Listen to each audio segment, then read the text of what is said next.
Hello, a very warm good morning to all of you, and welcome to Unacademy. Welcome to today's The Hindu newspaper analysis, where we take a look at the international edition of the newspaper for today and analyze the articles with its relevance for the prelims as well as the mains. Along with that, we go ahead with understanding how to create model answers and how to go ahead with the answer writing ability as well. Now, in these topics that we have chosen today, we are going to discuss some of the very basic concepts associated as well. So, what are the topics that we are going to discuss today? Starting with some of the topics which have been mentioned in the editorial section of the newspaper: secularism, implicit from day one, explicit in 1976. So, this is an article which is written in continuation of the ongoing debate ever since the 50-year commemoration of imposition of emergency that was being observed. Now, since that point of time, there has been a raging debate to remove that term secularism from the preamble. So, we have had a discussion about this in the prior CNA as well. Now, today we are going to carry ahead the discussion about it, that why is it and how is it so that being secular as a state is always advisable, and that is something which is inculcated in the ethos of Indian society. So, this is relevant for your GS paper too. Now, assessing India's carbon credit trading scheme targets. So, what is the carbon credit? What is the trading mechanism being observed in India? And what is the predicament in terms of the goals that India is setting? Should we have a modification of the goal setting as well? Relevant, very much important for your GS paper 3 even this year. Smoke and sulfur. This is an ongoing article regarding the flue gas desulfurization and the requirement imposed by the Ministry of Environment and thereby the relaxation of the norms. So, this is again relevant for GS paper 3. Now, changing landscape of employment. So, the crisis of unemployment that a country faces, a country like India, where you have a large youthful population, but the number of jobs are not sufficient enough. So, is there any issue which is prevalent? If yes, what are those issues? Why is it that unemployment still persists? And what are the way ahead? What is the way ahead in order to remove that? So, this is again a very vital issue for the portion of economy relevant for GS paper 3. Now, why must India recognize its open ecosystems? What are open ecosystems? What do we consider as wastelands? And why are they relevant in terms of overall ecological diversity? Again, relevant for GS paper 3. Climate change is deciding where and how rural Indians are living. This is about the climate induced migration which is being experienced, relevant for GS paper 1 as well as GS paper 3.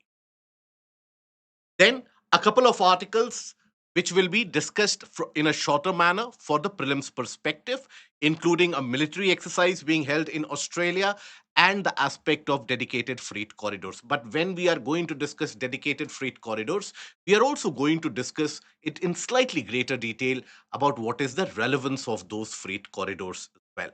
So these are the topics that we are going to have a discussion for today. Some of the topics which were mentioned in the newspaper today, they have not been taken for the discussion because of their lack of relevance for the examination.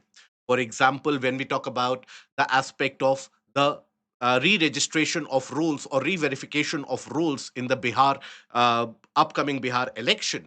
Now that article has been discussed multiple times in the newspaper analysis, so we have ignored those articles.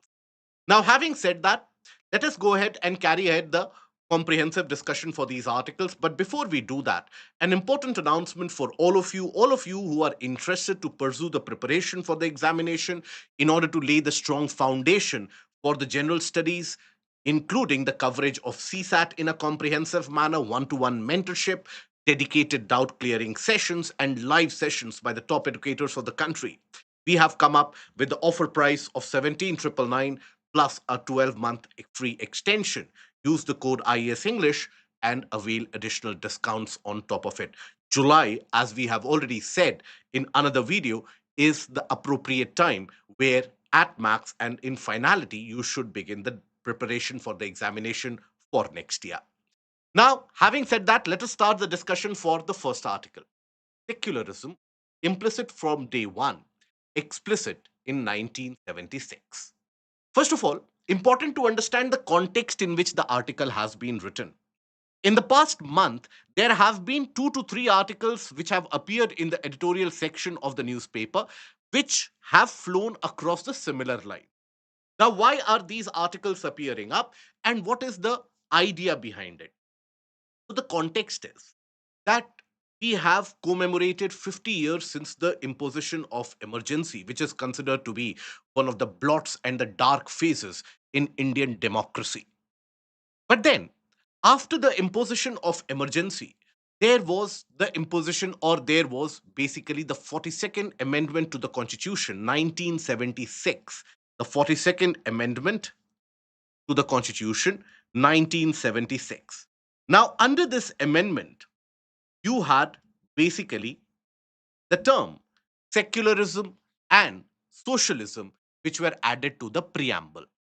But there were multiple other changes which were done to the constitution with the help of this 42nd Amendment.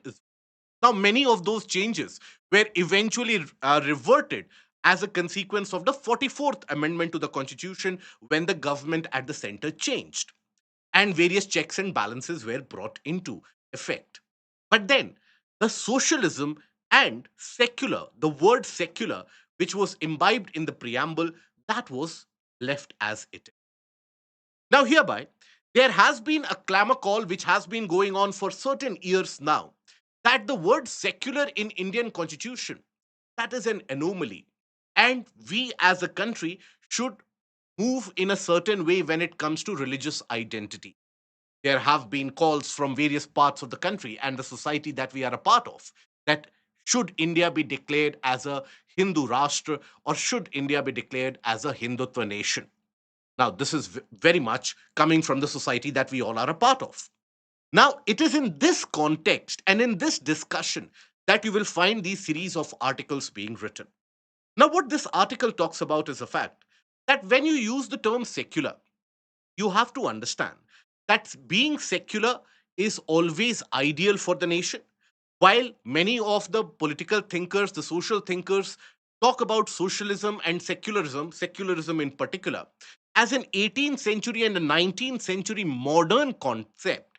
But then, in Indian context, even if we turn the pages of history to the time of Ashoka and the Mauryas, even at that point of time, we had the basic principle of secularism being followed in statecraft. So, here, in order to declutter this article, we are going to have certain points to be discussed, and let me provide you the flow of points so that it is easy for you to retain the points of discussion as well. So, first of all, secularism in Indian context, that is what we are going to discuss. Okay? When we say secularism in India, it is different from secularism, let's suppose, in France or secularism in US. So, secularism in Indian context, right? Then, after that, we are going to discuss about how, when we talk about secularism, it is not something which is a post 1976 construct, but it is a historical principle which is a part of statecraft in India. So, historical connotations, right? Now, this historical connotations aspect of the Mauryas have been mentioned in the article that can be used by you as an anecdote or a case study, even in your essay writing or in answer writing as well. And then during the time of the freedom struggle, when at that time. Then after that, we are going to have a brief discussion about what is the secularism versus autonomy versus autonomy, right? And how basically being secular means providing greater autonomy to a particular religion. Now, you see, the aspect or the debate whether the state should be secular in nature or whether the state should have a religion as its predominant theme driving the statecraft, that debate is not something new. Ever since the 18th century and the 19th century, when the concept of the modern state was talked about, various thinkers from Friedrich Nietzsche to John Locke, all of them have talked about the role of secularism and the role of religion in modern statecraft. Now, when we talk about a country like India, India is a very diverse country, having various different races, various different ethnicities, various different religious practices which are followed across the country. Now, being secular in India and being and having the secular fundamentals in India is different from, let's suppose, the Western construct of secularism that we talk about. Now, here, various sociological thinkers and various political thinkers, they have mulled over the fact that if a state, let's suppose, completely declares itself to be secular, then what? And should there be a case that state should implicitly mention or explicitly mention, for example, in India, that Hinduism is the major religion and the major religious practice which is followed? So, first of all, when we talk about the state, now state versus religion is an ideal debate for all times. What is the role of state in religious practices? Now, state, whatever policy it adopts, it is an outward forceful policy, be it a welfarist policy, be it a government scheme, basically meaning, let's suppose there is the government at the center. Now, any policy that the government will organize or the government will frame, now that policy will be imposed on the public, isn't it? So, the state government, the central government, anyone, when they frame the policy, that will be imposed on the citizens. But then, when we talk about religion, religion is something which is a person's private affair, first of all, and also a person's private and a personal belief. Few people believe in religion, few people don't believe in it, few people believe in organized concept of religion, and few people do not believe that. The article, in fact, argues that Pandit Jawaharlal Nehru, being the first prime minister of the country, now he was very abhorrent about the idea of organized religion. And that paved the way for secular India and the foundations of secular India being laid immediately after freedom struggle and immediately after gaining independence. So when we talk about state, state is something which talks about outward imposition of policy or laws, etc. Whereas when we talk about religion, it is about inner realization. Now, both of them are very, very different. So that is why the state's role in religious practices can never be successful. Now, this is a theory and this is a concept which was postulated by John Locke. Okay. Now, here, when we talk about the idea of secularism, it is different, and even the Supreme Court has cited it multiple times, that secular and being secular in India does not connote either the strict separation between the religion and the state, as is the case with France, or non establishment of religion like in the US. It is not that case. Secularism in Indian constitution is not only about religious neutrality, it is about the positive assurance that the state will treat all religions alike, and a kind of an assurance to the minorities as well that their interests shall be protected and their interests shall be preserved. Now, the modern day debate has been morphed and perverted to an extent where people have started talking about secularism as an advantage to the minorities. After all, that is what the allegation is, that secularism, as it has been practiced in India, has provided certain advantages to the minorities. And as a consequence, a larger section of the population feels aggrieved. And that is why they want the entire term and the concept of secularism to be removed.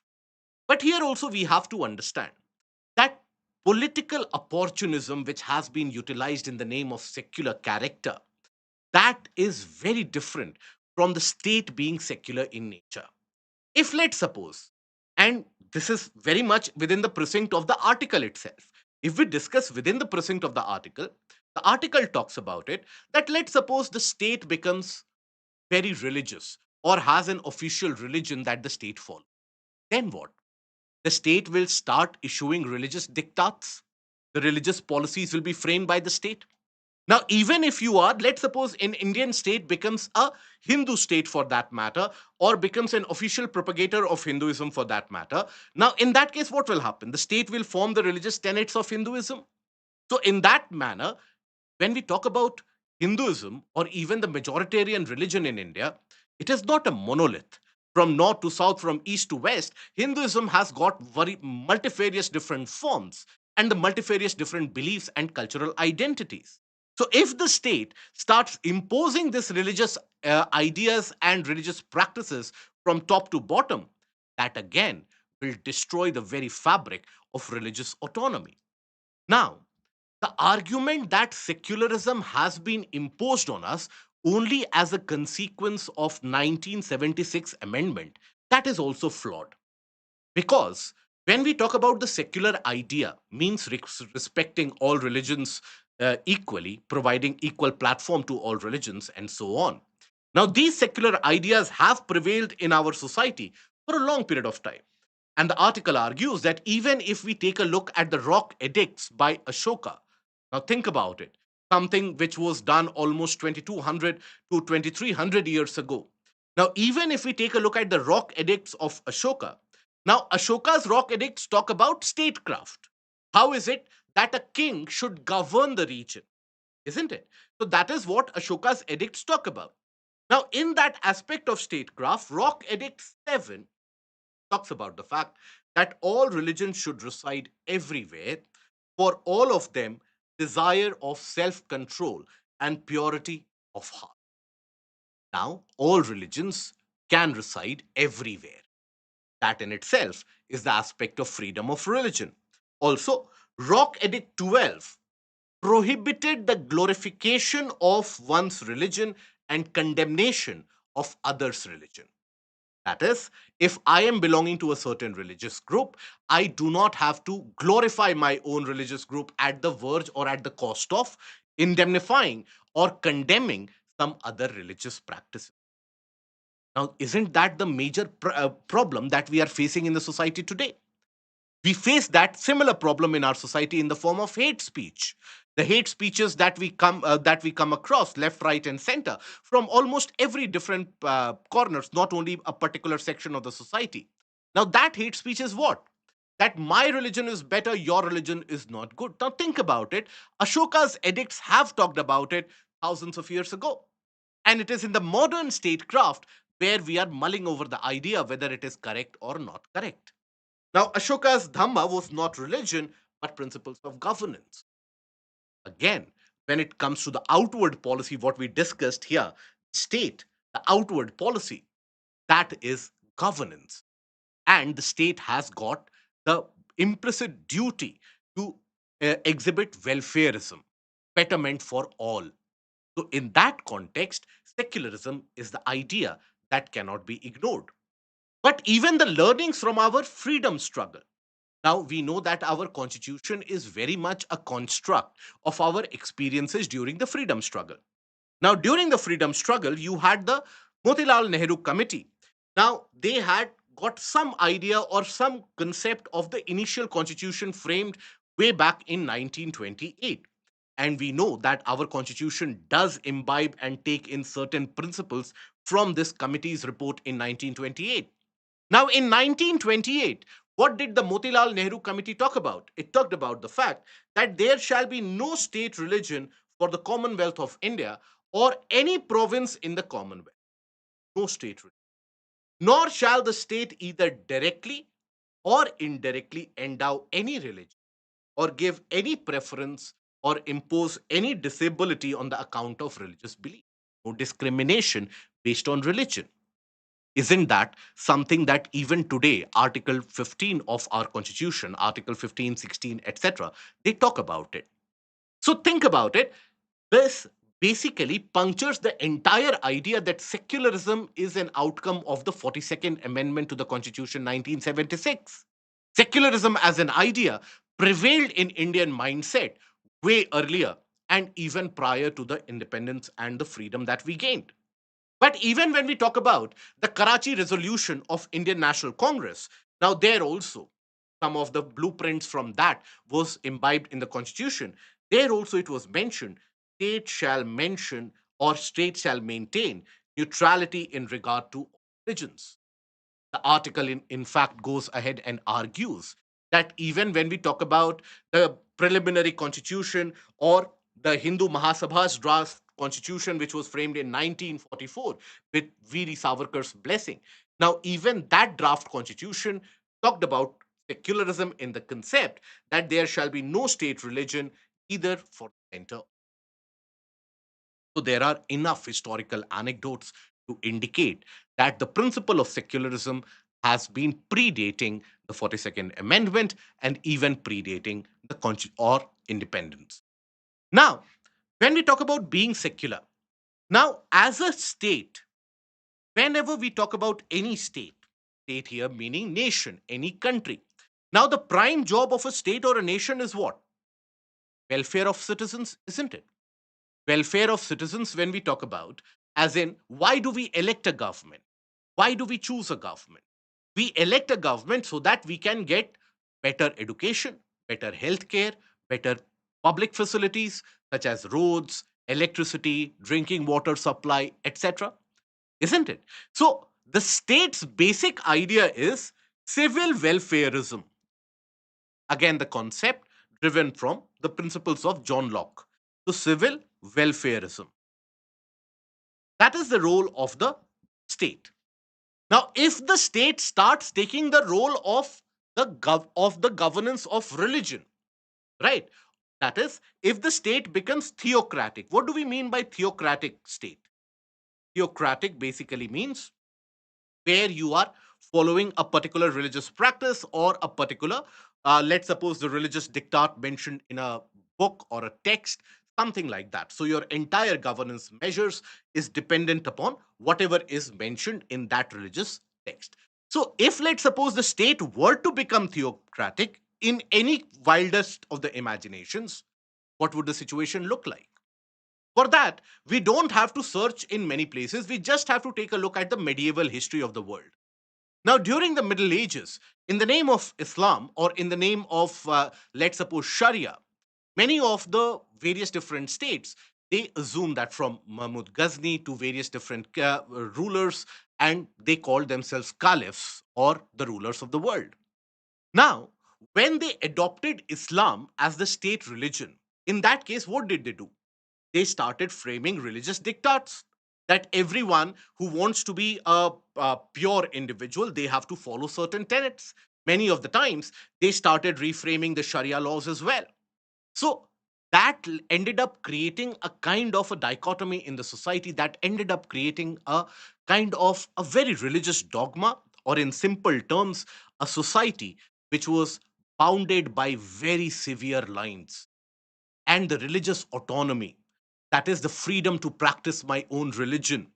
How do I worship? What should be my method of paying obeisance to God? What should be my method of reverence? Everything is dictated by the state. So when the state becomes theocratic, then religious autonomy is lost. You cannot enjoy religious autonomy. So that is an issue, isn't it? So a state cannot be theocratic. The state should always focus on civil welfareism, always, at any cost. That will ensure the upliftment of the larger section of the society for the betterment of all. Now, there are certain international references as well. Now, for example, when we talk about constitutions across the world, now many of the constitutions, they talk about the dominant religious practice. For example, when we talk about the in the case of UK, now there you have the mention of the Anglican Church. When you talk about the Irish and the Irish Constitution, there you have the mention of the Holy Trinity. Same is the case with the Greek Constitution, where they mention about the Greek Orthodox Church, right? So all of them, these constitutions, they mention the majoritarian religious belief, but simultaneously, immediately after that, within second article, third article, or the fourth article of the constitution, they also mention that all religions are something which can be practiced and the state will not follow any biased approach. So that is something that they mention. Right. So the concept is that even if, let's suppose, the argument by certain pressure groups is that you remove secularism, you include the word Hinduism in terms of the way of life in India. Then, if you do that, you cannot ignore the basic secular fabric which is imbibed so deep in our society. And not today, and not yesterday, and not since the past week, but basically since ages and millennia.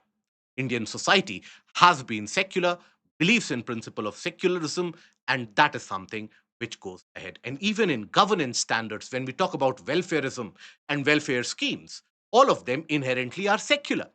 So that is why this entire debate of whether the term secular should be removed or curtailed from the constitutional amendment, or whether it should be removed from the preamble, that in itself stands futile. So, here, in a nutshell, to summarize all of this, when we talk about secularism, very basic fundamental of our society since ages and millennia. The concept of Indian secularism is different from the concept of secularism in France, in US. This was also a mains question in GS paper 2 a couple of years back. Then, after that, what are the historical anecdotes and the evidences to cement our ideas of secularism? So, from Ashoka's Dhamma to even our freedom struggle. And then the references across the globe. And state secularism is important to maintain autonomy in religious practices. And after all, we have to understand that despite all of this amendment which was done to the constitution, Supreme Court does consider the idea of secularism as one of the basic fundamentals and the basic principles of constitution. In the case of Ananda Bharti case of 1973, what did the Supreme Court say? Supreme Court said that the basic principles of the constitution should not be touched. Other than that, whatever you want to amend, you can amend. In a nutshell, that was the outcome of the Kesavananda Bharti case. Now, had secularism not been a part of the basic structure of the constitution, the basic principle of the constitution, then the Supreme Court would have overturned it. But in the SR Bomai case, Supreme Court further reinforced the fact that secularism is a key character of the basic structure of the constitution. Just because the term secular is not used in multiple places does not make it, or cannot make certain people wish for it to go away. For example, here you also have the importance of the constitutional silence in certain cases. The term judicial review is not mentioned in the constitution explicitly, isn't it? The term federal character is not mentioned in the constitution explicitly. But isn't it a part of the very basic structure of Indian constitution? It is. So if the term federalism and judicial review, they, despite not being mentioned in the constitution, forms a basic structure of our constitution, why can't secular idea? So that is why this is the entirety of the aspect of the debate on both sides of the argument, and the way ahead for Indian state and as a society is to follow the ideas of secularism and religious practices to be kept at a private level. Okay? Now, I hope this entire debate is understood and the crux is gotten in the depth. Now, after this, we come to the second article, assessing India's carbon credit trading scheme target. Now, what is this article about? So let us break down this article. There are multiple keywords in this article which might confuse you guys. So, carbon credit trading, first of all, and what is the scheme? What is carbon credit and what is the trading scheme? So, first of all, when we talk about the context of it, why are we discussing this article? The context is very simple. The government announced greenhouse gas emission intensity of production target for entities like steel plants, etc. All of that, they have fixed a certain target in certain sectors. But before I go into the sectors, you might be confused what is greenhouse gas emission intensity? A complicated term, isn't it? But the reality is very simple. Greenhouse gas emission intensity. What is greenhouse gas? Those gases which are emitted which lead to a level of warming, isn't it? They trap heat and they cause warming. For example, carbon dioxide, methane, carbon monoxide, sulfur hexafluoride, nitrous oxide, nitrogen dioxide. All of them are greenhouse gases. So the greenhouse gas emissions by a certain industry, right, or by economy, divided by the GDP, that gives you the greenhouse gas emission intensity. Okay. For example, when we talk about a sector like, let's suppose, steel. Now, in the manufacturing of steel, you need to produce high temperature in order to melt, and in order to carry out the smelting process, and in order to carry out the purification process. That high temperature is gained how? By burning coal. Now, that coal and burning of coal produces high amount of carbon monoxide, carbon dioxide, and various other contaminants into the atmosphere, causes a lot of warming. So the output that you get, that is 1 ton of steel. Now, in that output, you are already emitting a lot of carbon dioxide into the atmosphere in order to get that out. So it is a carbon intensive sector, or a greenhouse gas intensive sector, steel sector, fertilizer sector, chloralkalis, all of them.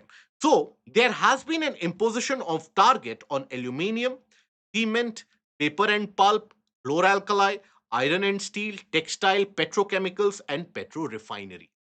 There has been a target that you have to reduce the intensity. Now, why is it that India is focused on reducing the intensity of these industries? Now we will discuss about that. But first of all, what is the concept of the carbon market? What do we mean by carbon market, and how is it observed in India? What is followed in India? So the concept of a carbon market is simple. That is, you trade. Market means what? You trade. So let's assume that you have two industries. Okay. One is iron steel. Let's assume industries. One is, let's take the name of the industries as well. Let's suppose you have a steel manufacturing industry like SAIL in India, and then you have an automobile industry, let's suppose, or petrochemical industry, let's suppose Indian Oil, IOCL. Okay, these both of them are carbon intensive. Now the government wants to reduce the amount of greenhouse gas emissions from overall economy. So the government would set certain target to SAIL, the Steel Authority of India Limited, that you cannot emit more than this. The government will also set a different target for IOCL. You cannot emit more than this amount of carbon, isn't it? So here, let's assume that for these industries, this is the target which has been set. Now, thereby, SAIL, being the steel sector, ends up crossing the target.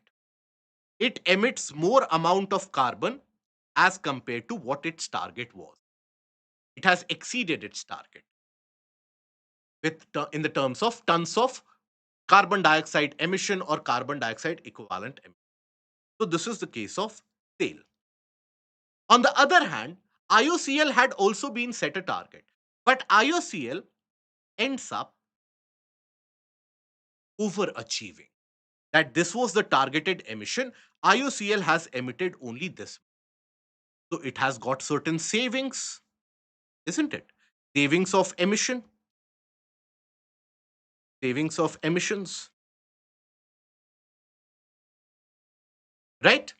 So, under the concept of a carbon market, IOCL will gain certain credits for. These are known as carbon credits because based on carbon emission. So, these are known as carbon credits. So, IOCL gains certain carbon credits. But what about SAIL? SAIL has exceeded the target, right? It has underperformed. So, it has to be penalized. Now, otherwise, it has to show that I have tried to fulfill the target. So, what does SAIL do? So, SAIL, for the amount that it has exceeded the target, for this amount, it will buy credits. Okay, buy credits from market. That is the carbon credit. So a company like IOCL, which has gained credits, can sell those credits to SAIL, and thereby SAIL will buy those credits. So IOCL will provide SAIL with credits, and in return, SAIL will provide IOCL with the required money, cash, right? So IOCL has also benefited, and SAIL has been able to fulfill its obligation of the target emissions. This is the entire principle, basic principle behind carbon market, which is operational across the globe, be it the European market, be it the overall global carbon market mechanism, etc. Now, in India, this carbon market mechanism, by the way, this mechanism of carbon market was introduced when and how? This was a consequence of the Kyoto Protocol 1997 to United Nations Framework Convention on Climate Change 1997. So this Kyoto Protocol introduced the concept of carbon market in order to reduce the greenhouse gas emissions. Now, in India, that has taken the shape of what is known as the PAT scheme. PAT basically stands for perform, achieve, and trade, right? Now, what is this PAT scheme? It is very similar. PAT scheme is that each of the customers rather, or each of the individual operators, like a steel plant, like an automobile factory, like a chemical factory, each of them will have certain targets for emission. You have to fulfill those targets. If you don't fulfill those targets, you will be penalized under law. There is a statutory provision for that you will be penalized if you don't achieve the targets. But then, if let's suppose you overachieve the targets, then what? So first you perform, you reduce your emission, you achieve your targets. Once you are able to achieve your targets, then you will be given with the certificates, energy saving certificates, right? Now, these energy saving certificates are given to those organizations, those installations who have reduced the amount of emission. Now, these energy saving certificates you have achieved because of lower emissions, then you can trade them. Trade. Now, what does it do? It provides an incentive of sort for the various different organizations that if I am going to reduce the emission, I can earn some amount of money. Various organizations will always require some certificates because various organizations will be exceeding the target. If as a company, as an organization, I'm able to save the emission, I will be able to earn money as a consequence. So that is the concept of perform, achieve in Indian context. So this is the context of carbon market in India. Now, India has set various different goals in order to combat climate change. Now, various different countries, they are combating climate change in their own ways, and India being no different. India has set itself very ambitious goals. Now, those are also what are referred to as the Panchamrit goals or the Panchamrit.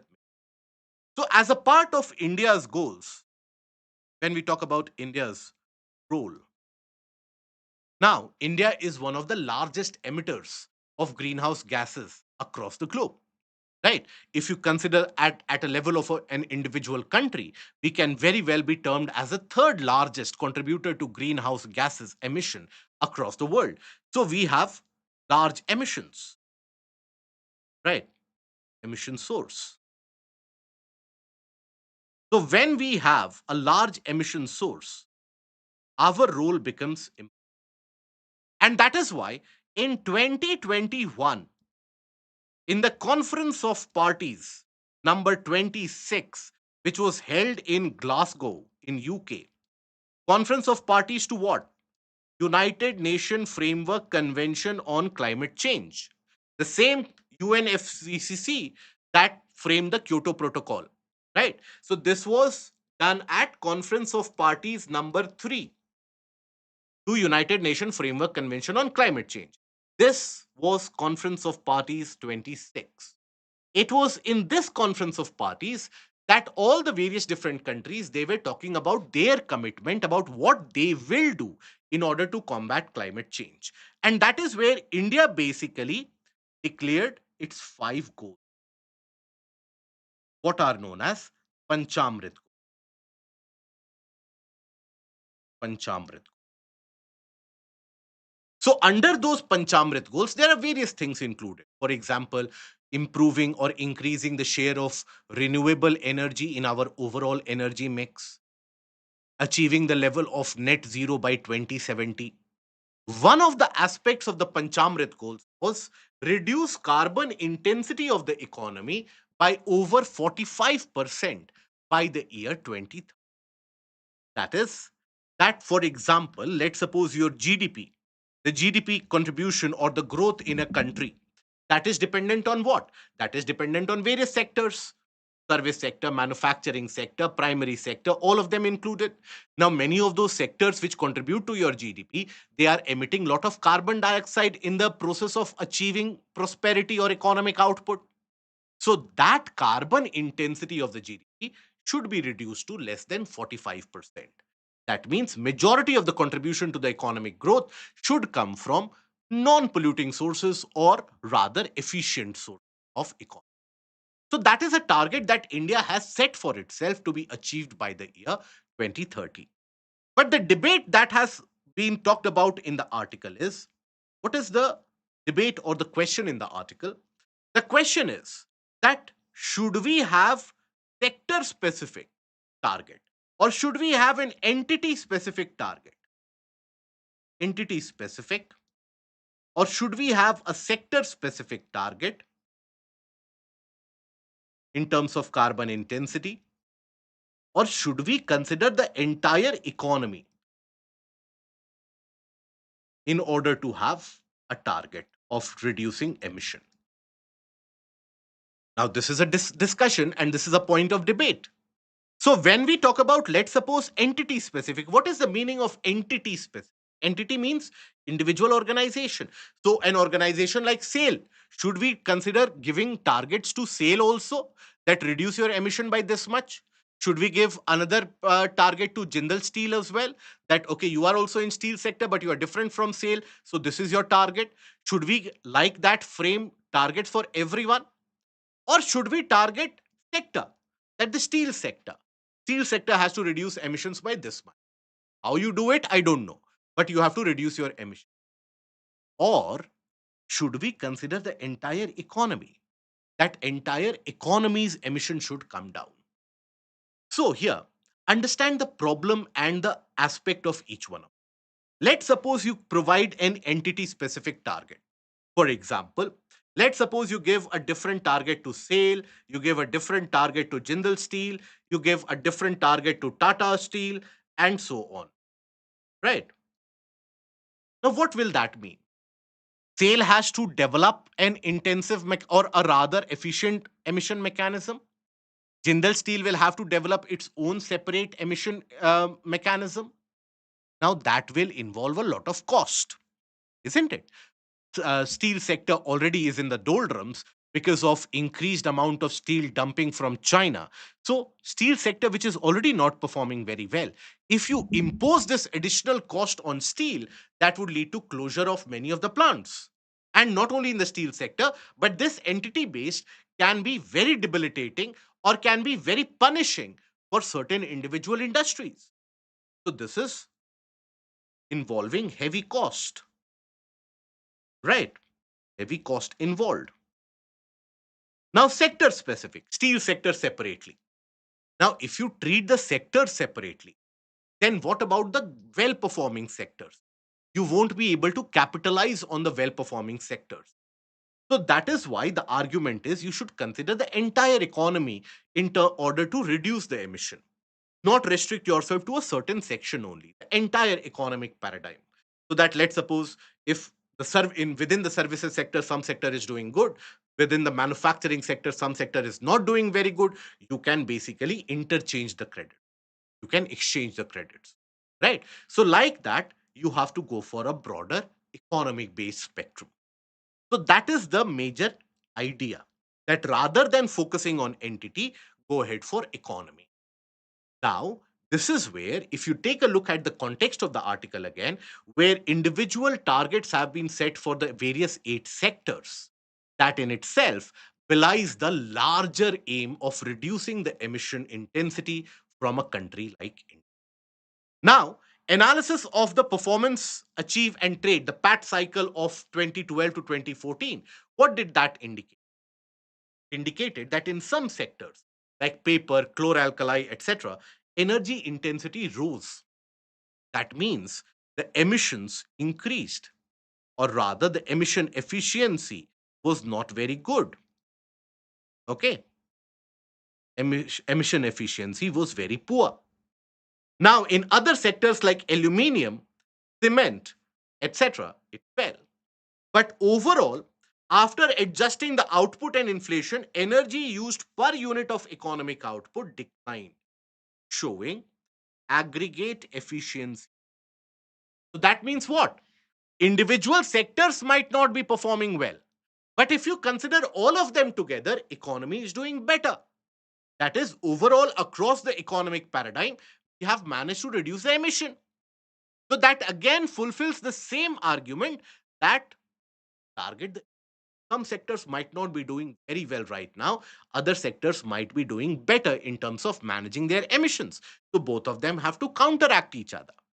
Right. So that is why economy based targeting of emission is very, very important.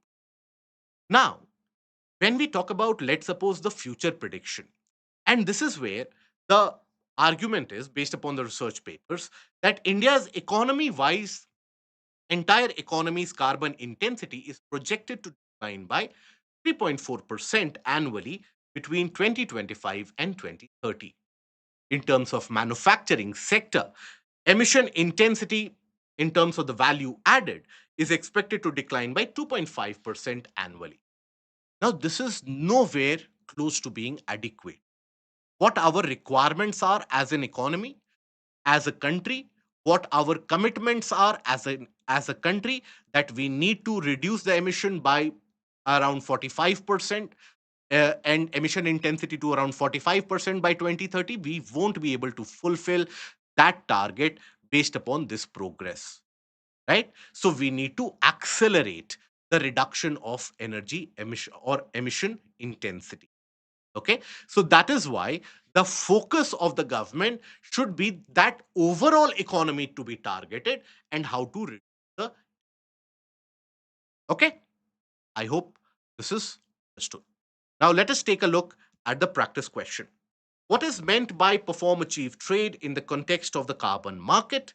Analyze the importance of considering the economy based approach rather than an entity based approach in carbon market mechanism. So this is a two-part question. Now, what do you talk about in the intro? In the intro to the answer, you always have to mention about the concept of carbon market.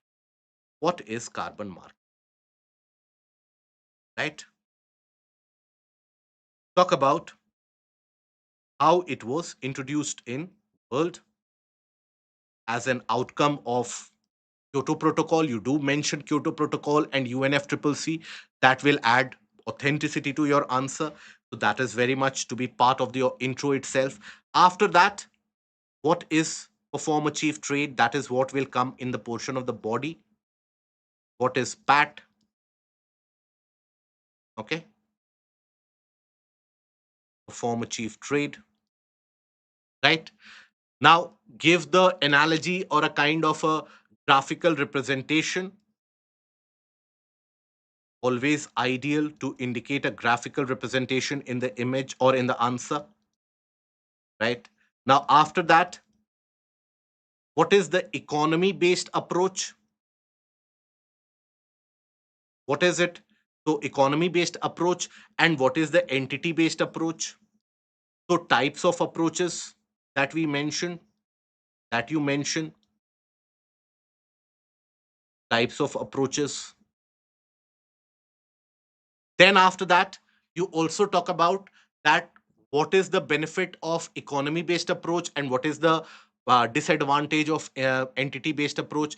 Here, what you can also mention is the PAT one cycle, the findings of that certain sectors have done well, certain sectors not so well, but overall economy, the amount of emission has reduced, right? So case study that you will be able to highlight in this is PAT1 cycle. PAT1 cycle for which time duration? 2012 to 2014. Okay. So that is what you will use to substantiate economy based approach. That economy based is better. Okay. Then, in the portion of the conclusion, you talk about the importance of reducing the emission to fulfill the Panchamrit goals. So, you do have to mention the Panchamrit goals declared by India as well, and why it is vital, because as a country, we have to be at the forefront in the fight against climate change, because as a country, we are one of the largest and the biggest victims of the climate change phenomena as well. So that is where it has to start with the entire economy getting its act together. Okay? I hope that is understood. Now, after this, the next article also talking about the aspect of emission and the concept of science. And here, this is very much an article associated with science and tech, that is smoke and sulfur. Now, we have had prior discussions about the concept of flue gas desulfurization. Now, you see, what is the entire argument for those of us who are not aware? Very briefly, let me talk about it. When we talk about, let's suppose, the thermal power plants. Now, thermal power plants mean what? That means with the help of heat energy, you are converting water into steam, and that steam is going to run the turbines, and that turbine is going to produce, connected to a generator, will produce electricity, right? So, with the help of heat. So, that heat is produced how? With the help of fossil fuels in most of the cases. So, thermal power plants mostly are coal fired power plants when it comes to India. So, when it comes to the thermal power plants, right?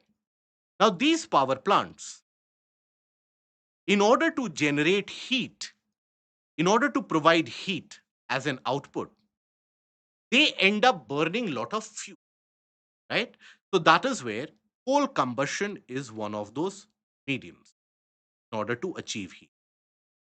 Now, this coal combustion, heat is an outcome of that.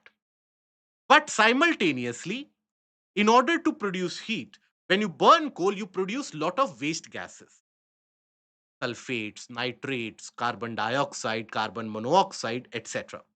Now, those waste gases, they are known as flue gas. This is also known as flue gas. Okay. Now, amongst the various different things that the flue gas contains, one of the outputs of the flue gas or the components of flue gas is actually sulfur dioxide, SO2. Now, this sulfur dioxide is harmful to human health in terms of consumption or in terms of inhalation. But more dangerously, this sulfur dioxide, while it is a primary pollutant, now this sulfur dioxide is also a secondary pollutant. What is the meaning of that and the difference between them? Primary pollutant, directly as a source. Secondary pollutant, sulfur dioxide stays in the atmosphere, reacts with water, and produces sulfuric acid. That sulfuric acid can fall in the form of acid rain, isn't it? So it is something which is also a very dangerous secondary pollutant. Can cause acid rain. Okay. Now, acid rains, whenever they occur, they end up impacting biodiversity, climate, and human. For example, these raindrops, even if they fall on your skin, that is when you can have skin lesions, you can have skin cancer, and various issues. So that is a problem. Again, when we talk about this acid rain, on the other hand, can lead to reduction in fertility of the soil. It can make the soil completely acidic, reducing the type of crops it can grow. It can lead to the destruction of the leaves, the wilting of the leaves, the yellowing of the leaves can be caused by this. Many of the various different species, aquatic species in the lakes, ponds, etc., they can also be disturbed. Their reproductive cycles are disturbed due to acid rain. So that is because of the sulfur dioxide. So that is where in this flue gas, removal of sulfur dioxide is also done. And that is a process which is known as flue gas desulfurization. Desulfurization. Okay, that is FGD, flue gas desulfurization. Now, way back in 2015, government of India had come up with a mandate that all the power plants have to come up with the flue gas desulfurization units. They have to be installed. Now, some of them have done that. But then you had the COVID pandemic, and initially the target was that you have to do it within certain years and by 2017 itself. But slowly and steadily, the targets were relaxed. And now the government has completely done away with the targets that, okay, you don't need to install these flue gas desulfurization units because you don't need them. Why? Because an expert scientific committee which was formulated and formed by the government, that gave its recommendations that sulfur emissions anyways are not that problematic when we talk about Indian cities and Indian power plants. They have come upon the argument that basically you don't need to install that. We will come to that, why they have come up with that line of thought and that line of argument. So that is what the article is talking about. This is the background of that for those of us who are not aware about what is the concept of flue gas desulfurization and why it is done.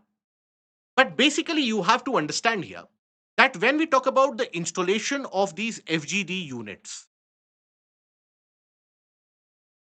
ideally, your common sense and common understanding will tell you that FGD units should be installed.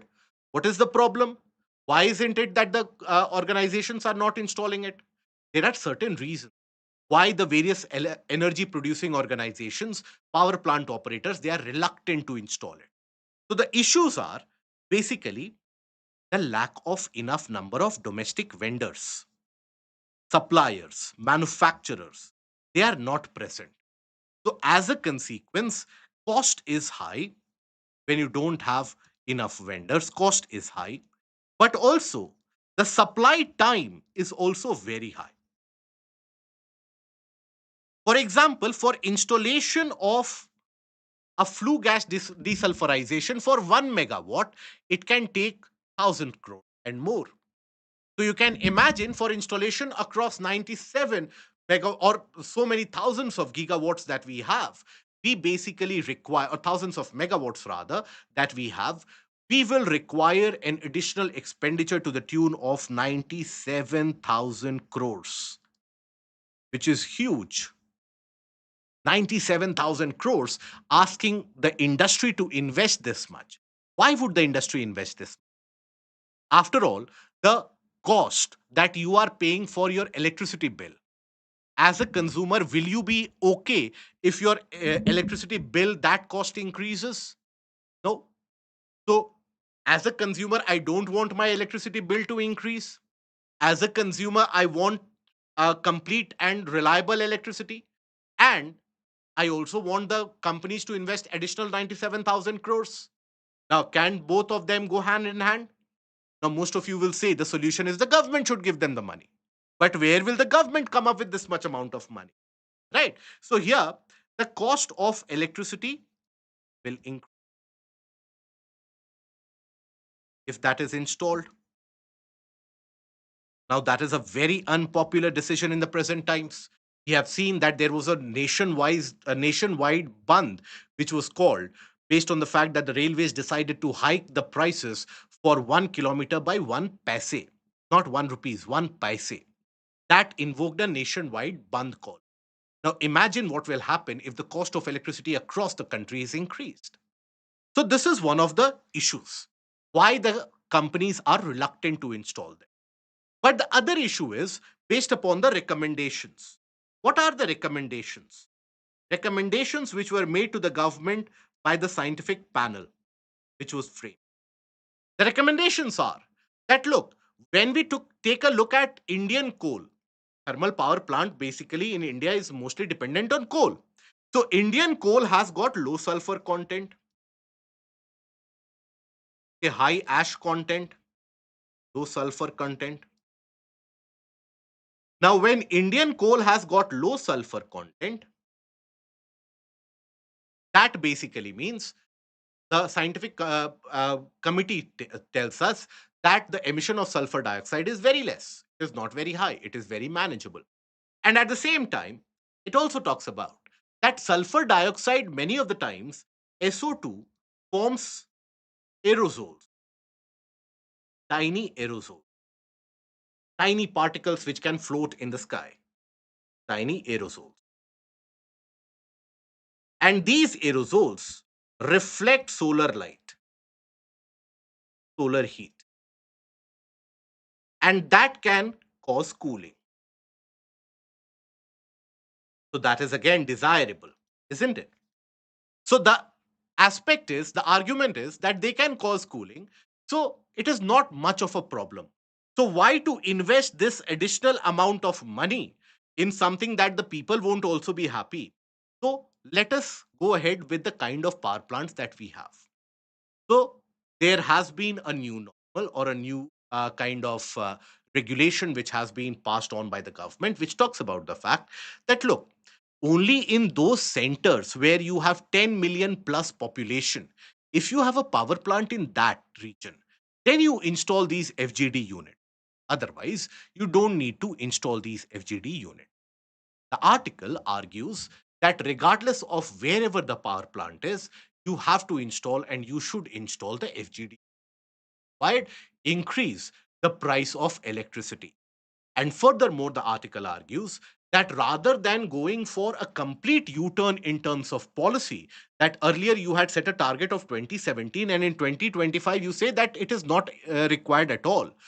Throw it open for public discussion. And a public debate should happen whether we need the flue gas desulfurization units or not. So that is the context of the entire article.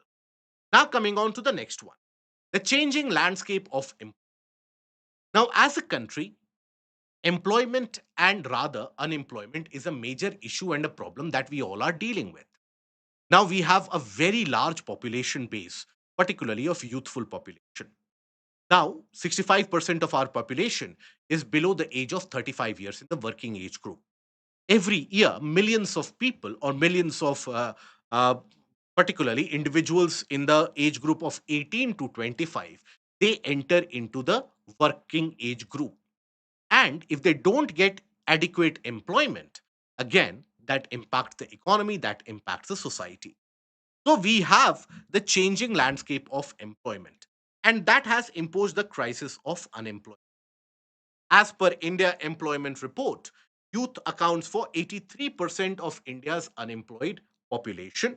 Majority of them have degrees, secondary or higher education, showing that education is no longer the benchmark for getting a job.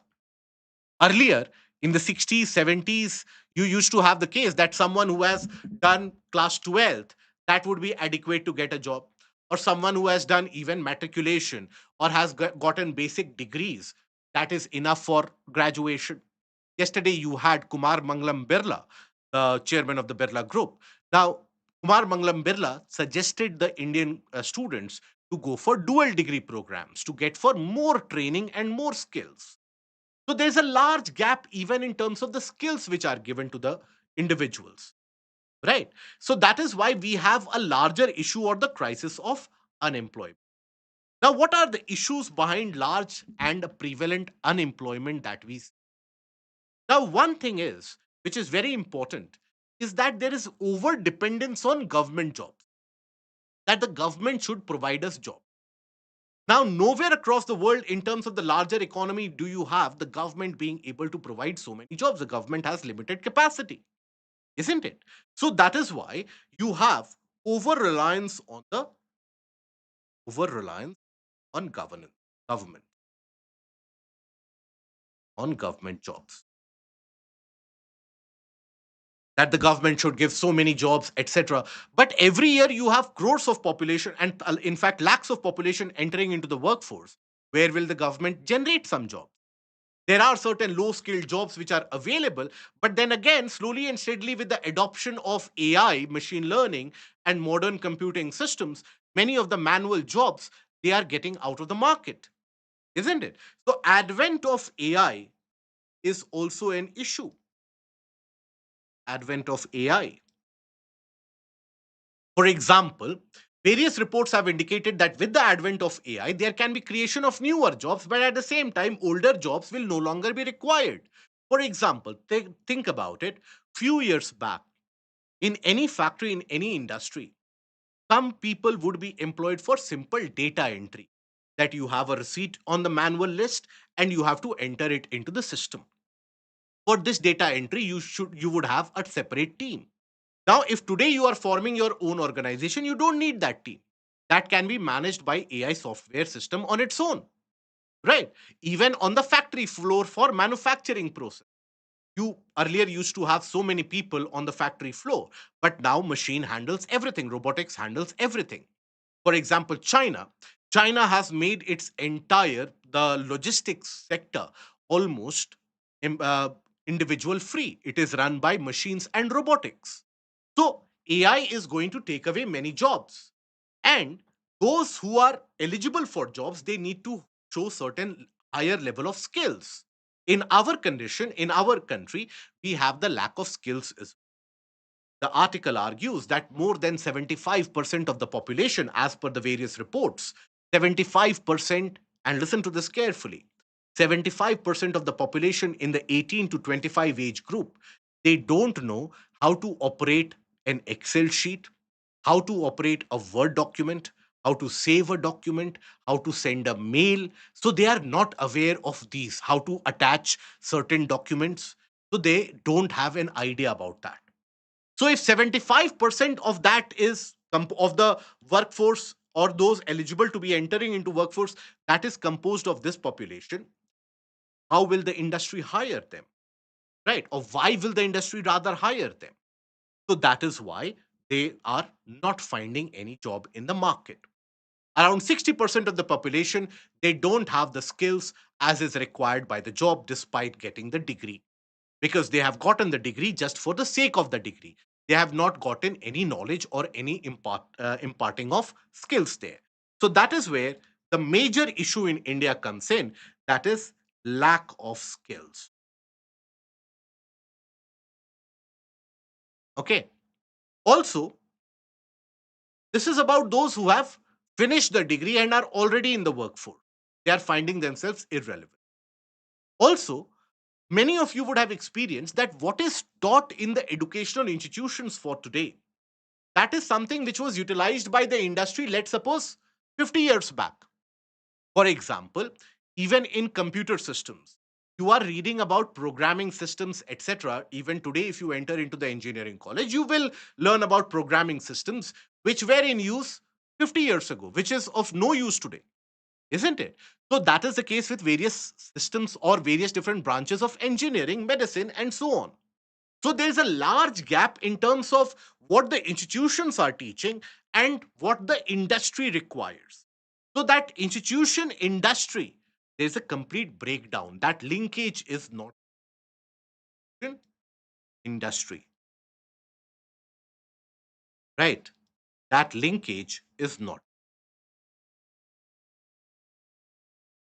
So these are some of the issues due to which unemployment is very high.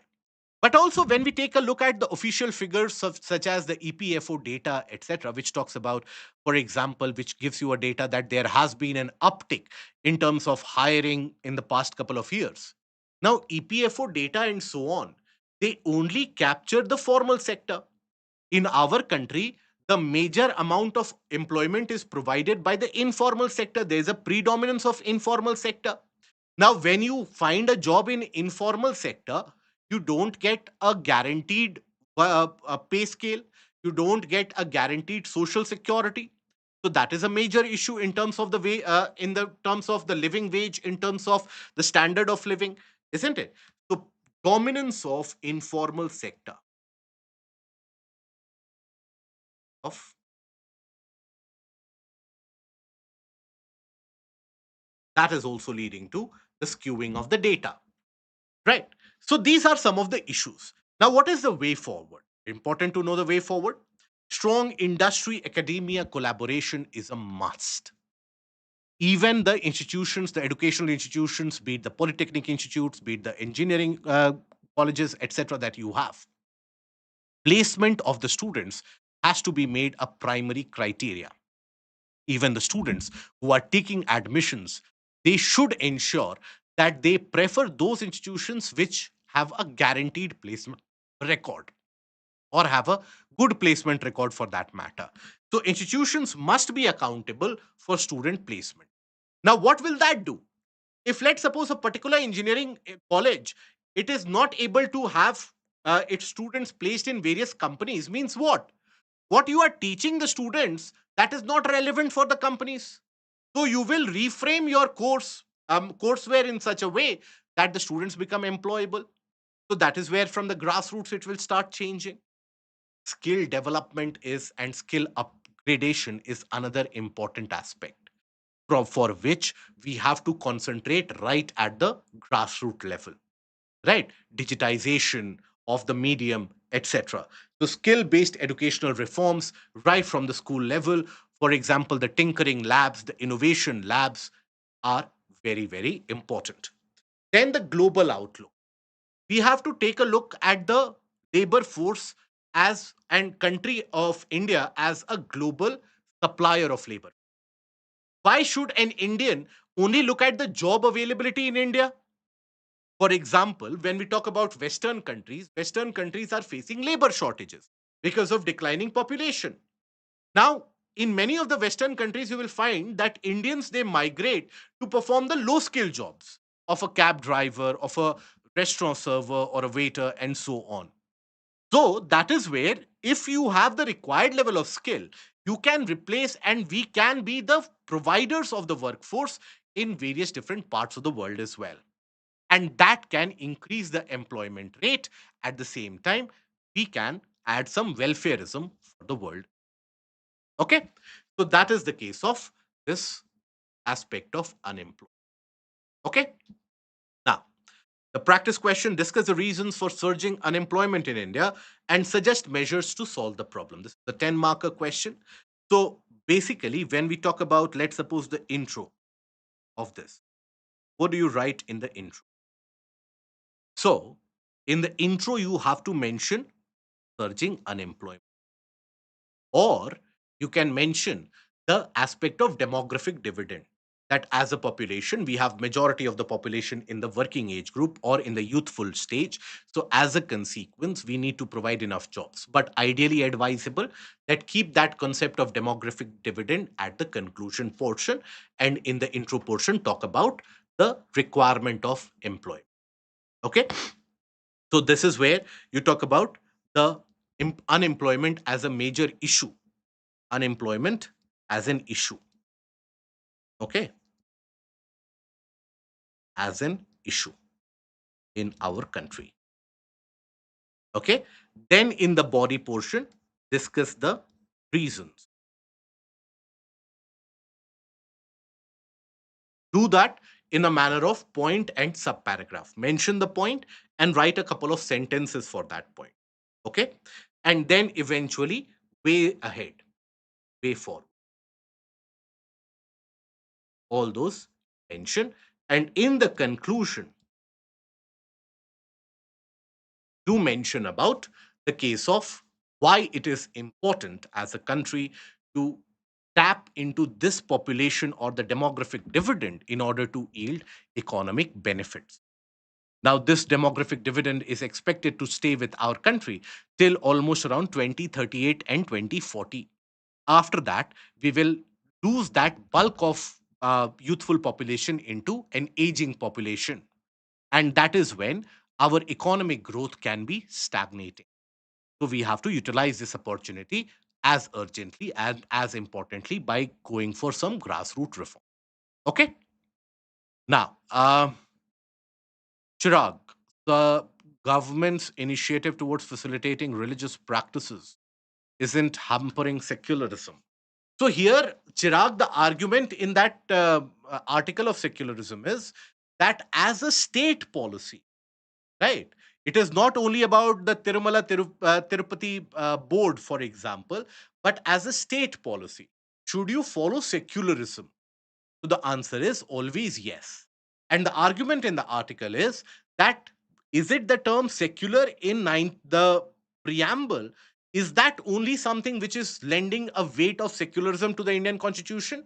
Or as a society, do we have that idea of secularism imbibed within? Okay? I hope that is understood. Now, why must India recognize its open ecosystems? Now, what is the concept of this open ecosystems? Now, you see, in many of the places that we have, for example, in central Madhya Pradesh, in the region of Gujarat, Rajasthan, Telangana, Vidarbh, etc., in many of the regions, open areas as in where you have less number of forests, less number of forest trees. Okay, so open ecosystem refers to what? Open ecosystems refer to less density of trees, right? Where canopy density is much lesser than 10%. That means in an area, canopy here refers to the foliage that a tree has. So if you consider a tree, this is its canopy. The canopy density of less than 10%. Now, in these ecosystems, in many of the cases in India, we have these to be declared as wastelands. Now, when you declare an open ecosystem as a wasteland, means not productive economically. So, when will an ecosystem have less tree? When it is semi-arid, isn't it? Arid or semi-arid or deserts. Now, in many of the cases, these regions are declared as wastelands. As a consequence, less attention is paid to them. Now, these wastelands, dumping of waste is also done, by the way. And also, they are diverted for industrial use, for infra or industry. Now, as a consequence, this open ecosystem across the country is getting damaged. So, that is what the article argues that look, when we say desert, desert does not mean a broken ecosystem. You have various different programs by the countries of the world, like China, in Africa, even in India, about the greening of the deserts, that we will plant trees in the desert. We will ensure that the desert is no longer a desert, becomes a green area. But we have to understand that desert ecosystem is a very ancient and a very unique ecosystem of its own. It has got a very unique kind of species diversity. For example, from a diversity of, let's suppose, chameleons and lizards to some amount of reptiles to even the cases of some of the birds. You will find them to be present, insects, spiders, find them uniquely only in the deserts. So, classifying deserts and semi arid regions as wastelands, that destroys the ecosystems. And this is where many of the species also, for example, the great Indian bustard, for example, the carousel that you find in the region of Madhya Pradesh, western Madhya Pradesh, for example, the Indian wolf, these are to be found in the semi arid region and the semi arid conditions of the ecosystem.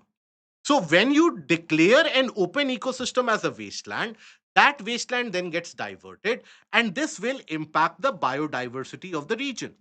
So that is why, as a country, what needs to be done is that these open ecosystems need to be respected, need to be understood, and they need to be conserved so that land encroachment does not happen. Okay, so conservation is a must. Conservation of this is a must. Now, how do you conserve them? And when will you conserve them? When you understand the importance of these ecosystems. Now, they house vital biodiversity like the carousel. Now, mind you, carousel across the world, as per IUCN, is of least concern. But in India, its population is absolutely minimal. Great Indian bustard. For example, in the region of Rajasthan, you have the Oran wastelands. The matter went up till the doorsteps of the Supreme Court as well. Now, the Great Indian bustard usually lies, or the habitat is these scrubs, open ecosystem.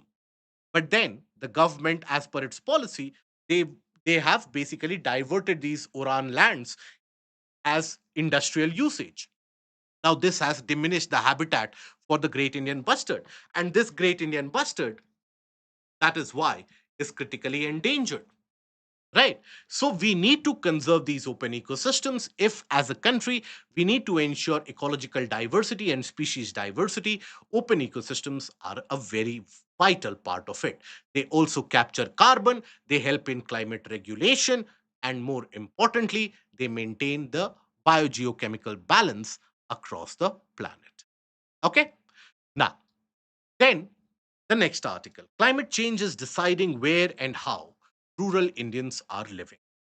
Now, this is an article based upon certain case studies. Now, what the article argues is that climate change is impacting the settlement pattern. Now, when we talk about climate change, how does it determine, or how does it, in a way, shape the settlement pattern? So, you see, in areas such as Bundelkhand, I hope we are aware where the region of Bundelkhand is, part of southwestern UP and the parts of northern Madhya Pradesh. So, in the region of Bundelkhand, in the region of Vidarbh, we have had multiple areas where crop failure, agricultural crop losses, etc., they have become a norm. So, as a consequence, due to climate change, there is heat wave, heat wave, and rising temperature.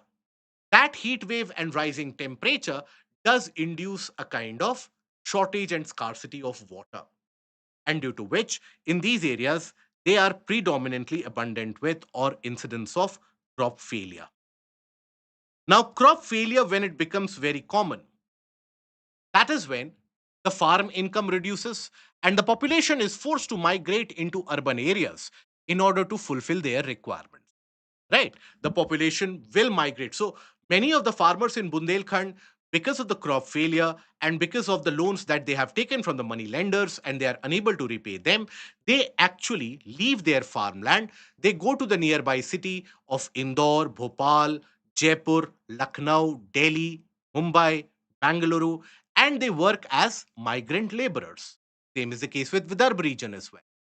So, as a consequence, this is leading to migrational patterns. People are settling in other areas. But also, due to climate change, what is happening is that the rainfall pattern is changing. Rainfall pattern is changing, which means what? That overall rainfall, the quantity overall rainfall might remain the same. But basically, every day you don't receive rainfall. On certain days, you will receive very heavy and excess amount of rainfall, so much so it will cause flood, soil erosion, and everything, followed by large amount of dry days. So that will be followed by heat wave. That will again be followed by copious rainfall and flood season. So because of this changing rainfall pattern, crop losses become common, and due to which you have migration, which becomes an issue and a common term. But this is not the only place where climate change is influencing people's settlement pattern. It is also the case of the river systems and the river basin. When you consider any particular river, the deposited area of sediments close to the river, those are known as your floodplain. Now, in the floodplains, the poor population who migrates to a city, now will they, for example, someone from Bundelkhand, let's suppose they are migrated to Mumbai. Now, in Mumbai, they won't be able to live in the regions like Bandra, Worli, or for that matter, Andheri, anywhere. They would be living where? Where you have almost free land available. Nobody is there to take a look into. So many of the migrant population typically they settle down in these floodplains. That is why, for example, even in Delhi, across the banks of River Yamuna, you will observe large amount of illegal settlements, colonies which have settled down. That is composed of migrant population. Now, owing to climate change, what happens? Floods become very common. Floods become a common factor. So when floods become a common factor, the inundation of the banks they do happen. And as a consequence, people are forced to move away from the floodplains, very far away. Why? Because not only the inundation, but also this will lead to what is known as stream bank erosion. Stream bank erosion. So, as a consequence, the river starts to widen. More sediments are cut off from the banks. And that is when these flood combined with stream bank erosion means the population initially which had settled across the river banks, they migrate away from the river banks and eventually they migrate away from the villages as well. In Bangladesh, this has been observed across the river Jamuna and also across India. We have observed this in various river systems, across the Ganga river system, across even the Godavari river system. We are observing that due to unseasonal floods, which occur in the month of August and September. So, climate change is not only driving extreme weather events more frequently, but it is driving population into certain concentrated regions, which then puts forward urban issues and other developmental issues. Okay? Now, then we come to certain topics, couple of topics relevant for your prelims. So, India joins the 19 nation military exercise, which is being conducted by Australia. That is the Talisman Sabre. Now, this Talisman Sabre, it is going to, it is a military exercise which will include the air power, naval power, the land based army, and also cyber warfare.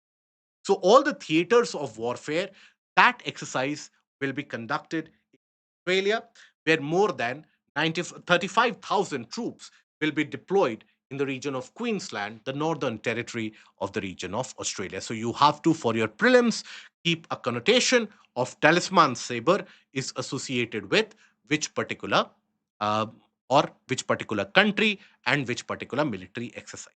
Okay. Now, the last article of the day, that is the dedicated freight corridor is nearing completion. And by December this year, it will be completely commissioned and it will be complete.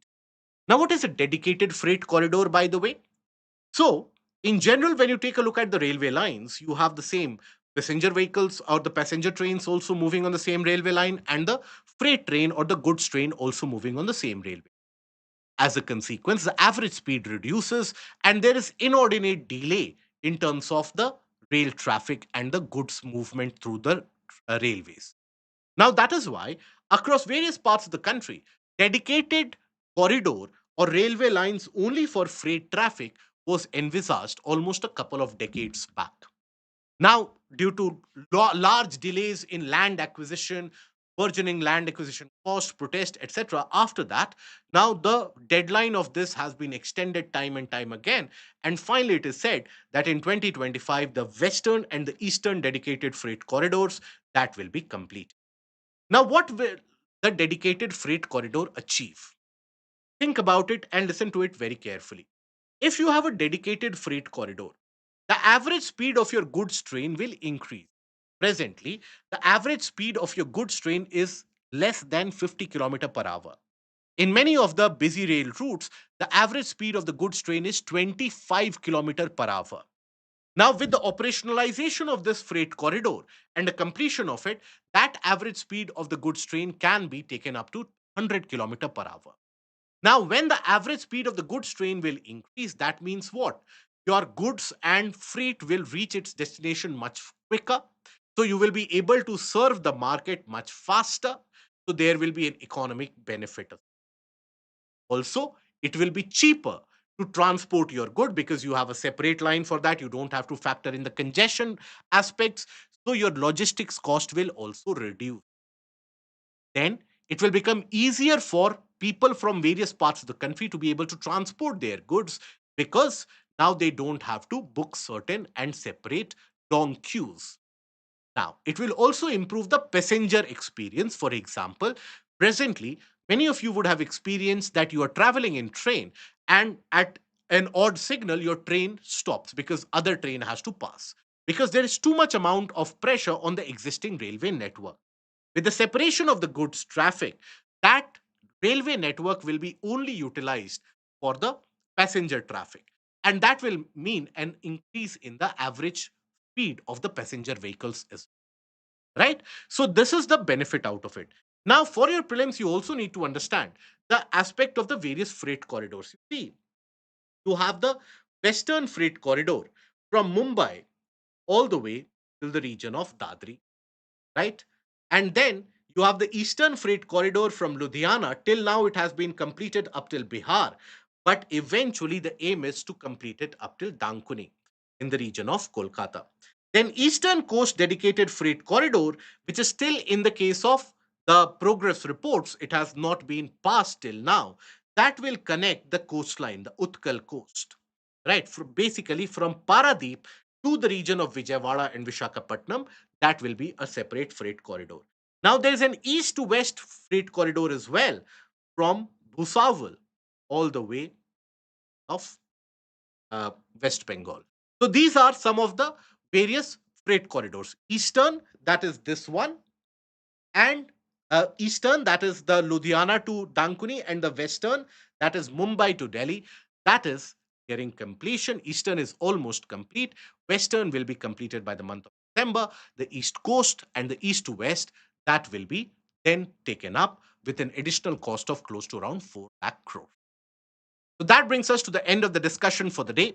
I hope the discussion was helpful and has added some of the context to your existing knowledge source. Try to write the model answers based upon our discussion. I hope that model answer discussion has also helped. So if you have benefited from this discussion, put that in the comment section. And if you have liked the discussion, click on the like, share, and subscribe the channel if you have not already. Till we meet again tomorrow, take care. Goodbye. Thank you.